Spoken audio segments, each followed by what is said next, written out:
Good morning, Saisana family. Once again, welcome to our devotional podcast. We are now in a new series entitled Persecuted for a Purpose. And over the past 3 days, we've been reflecting on these topics. Jesus misunderstood by his relatives, rejected by family but not by God, and betrayal by those you trusted. Have you ever felt like a stranger in your own family? Misunderstood, unseen, or even rejected by the very people you should know you best? Today, we continue with a lament from Psalm 69 verses 1 to 14. It says here, "Save me, O God, for the waters have come up to my neck. I sink in deep mire where there is no foothold. I have come into deep waters, and the flood sweeps over me. I am weary with my crying out. My throat is parched. My eyes grow dim with waiting for my God. More in number than the hairs of my head are those who hate me without cause. Mighty are those who would destroy me, those who attack me with lies. What I did not steal must I now restore?" In verse 5, "O God, you know my folly. The wrongs I have done are not hidden from you. Let not those who hope in you be put to shame through me, O Lord God of hosts. Let not those who seek you be brought to dishonor through me, O God of Israel. For it is for your sake that I have borne reproach, that dishonor has covered my face." In verse 8, "I have become a stranger to my brothers, an alien to my mother's sons. For zeal for your house have consumed me, and the reproaches of those who reproach you have fallen on me. When I wept and humbled my soul with fasting, it became my reproach. When I made sackcloth my clothing, I became a byword to them. I am the talk of those who sit in the gate, and the drunkards make songs about me." Verse 13, "But as for me, my prayer is to you, O Lord, at an acceptable time, O God. In the abundance of your steadfast love, answer me in your saving faithfulness. Deliver me from sinking in the mire. Let me be delivered from my enemies and from the deep waters." What is happening to David? David is describing a moment of deep emotional and spiritual drowning. He feels overwhelmed, like water rising to his neck, like mud pulling him down.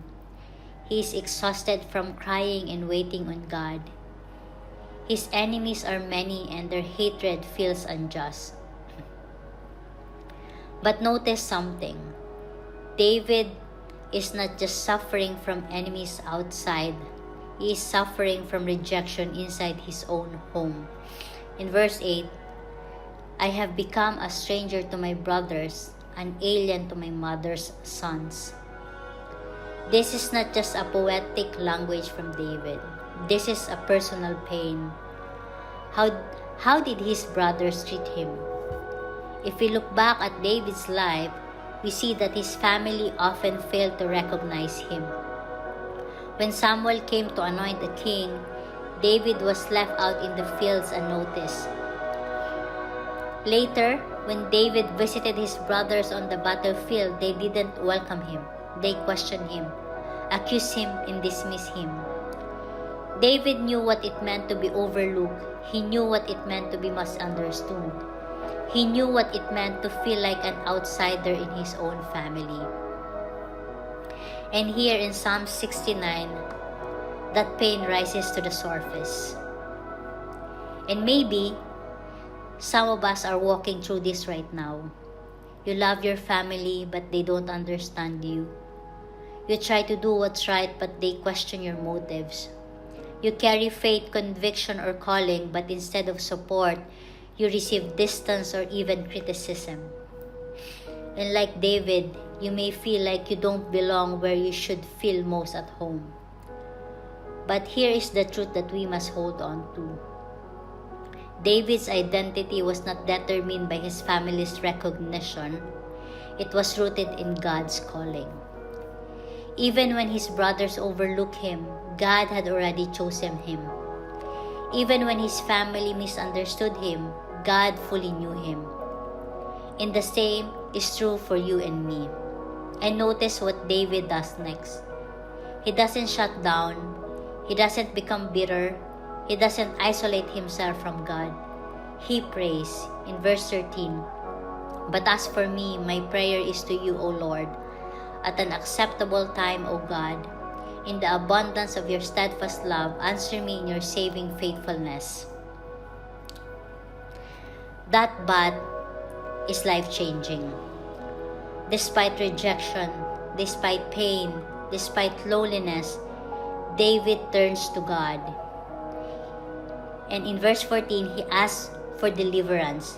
"Deliver me from sinking in the mire.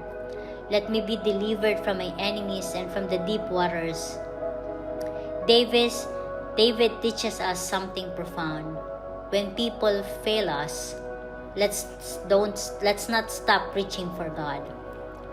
Because God is not distant in our pain, He is present in it. And for us, followers of Jesus, we also see how this psalm points forward to Jesus. Jesus too was misunderstood by his family. He too was rejected.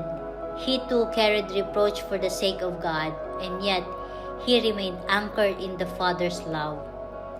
So today, if you feel like a stranger in your own family, remember this. You are fully known by God.